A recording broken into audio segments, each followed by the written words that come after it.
நம்ம உதவின்னு போய் கேட்டால் யாருமே உதவி செய்ய மாட்டாங்க. கிள்ளி கூட கொடுக்க மாட்டாங்க இந்த உலகத்தில்.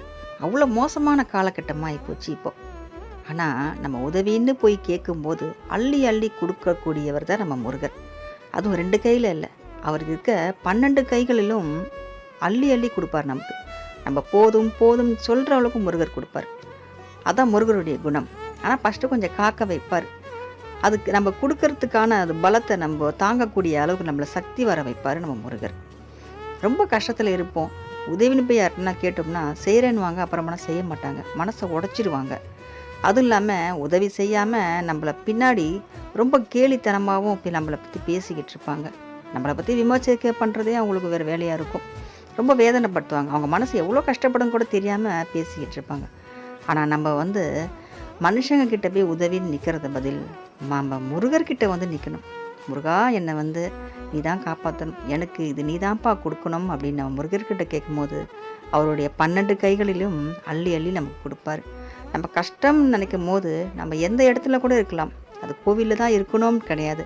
நம்ம வீட்டில் இருக்கலாம், எங்கேயாச்சும் நம்ம ஒரு இடத்துல இருக்கலாம். அது இரவாக இருக்கலாம், பகலாக இருக்கலாம்.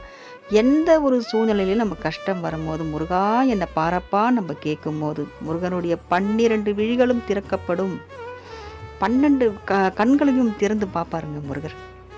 அது நான் அறிந்த உண்மை, நான் உணர்ந்த உண்மை, என் வாழ்க்கையில் நடந்தது. நான் போட்டுருக்க பதிவு எல்லாமே பார்த்தீங்கன்னா என் வாழ்க்கையில் எனக்கு அனுபவம் கிடைச்சது, எனக்கு முருகர் செஞ்சதை தான் நான் போட்டுட்ருக்கேன். சும்மா கற்பனைனாலேயோ ஏதோ போடணுன்னாலையோ பேசணுன்னாலையும் நான் போடல. முருகனால நான் உயர்ந்துட்டுருக்கேன், முருகனால நான் வாழ்ந்துட்டுருக்கேன். அது முருகனை பற்றி பேசணும், சொல்லணும், அதை நன்றி உணர்ச்சி காட்டணும். அதுக்காகத்தான் நான் இந்த பதிவெல்லாம் போட்டுட்ருக்கேன். முருகனை பற்றி சொல்ல சொல்ல என் உள்ளம் மகிழுது. எத்தனையோ நல்ல உள்ளங்கள்லாம் முருகனை நேசிச்சிட்ருக்காங்க. ஆனால் சில டைமில் புரியாமல் அவங்களும் பரிதவிச்சிட்ருப்பாங்க. கொஞ்சம் தடுமாற்றம் இருக்கும்.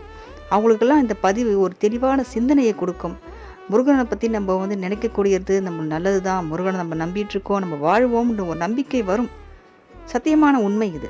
அதுக்காக தான் இந்த பதிவை நான் போட்டுட்ருக்கேன். என்னோடய பதிவு எல்லாமே பார்த்திங்கன்னா நான் அனுபவம் பட்டது, எனக்கு அனுபவத்தில் நடந்தது, முருகன் எனக்கு உதவி செஞ்சது, என் வாழ்க்கையில் நடந்தது தான் நான் போட்டுட்ருக்கேன். கண்ணார பார்க்குறோம் ஒரு விஷயம், முருகனால் நடக்கும் அற்புத விஷயங்களை தான் நான் எல்லாத்தையும் பார்த்து தான் நான் பதிவை போட்டுட்ருக்கேன். அதனால் முருகர் இருக்கார், உதவின்னு நம்ம மற்றவங்கிட்ட போய் கேட்குறது பதில் நம்ம முருகன்கிட்ட கேட்போம். அள்ளி அள்ளி கொடுப்பார். போதும் போதும் சொல்கிற அளவுக்கு அள்ளி கொடுப்பார். கொஞ்சம் காத்திருக்கணும், கொஞ்சம் நம்ம பொறுமை தேவை. ஆனால் பயமே வேணாம். நிச்சயமாக எந்த சந்தேகமே வேணாம். நம்ம தான் ஜெயிக்க போகிறோம். நிச்சயமாக வாழ்வோம். முருகர் நமக்கு எல்லாமே கொடுப்பார். முருகரால் முடியாதது உலகத்தில் எதுவுமே கிடையாது. சாத்தியம் இல்லாத விஷயம் என்று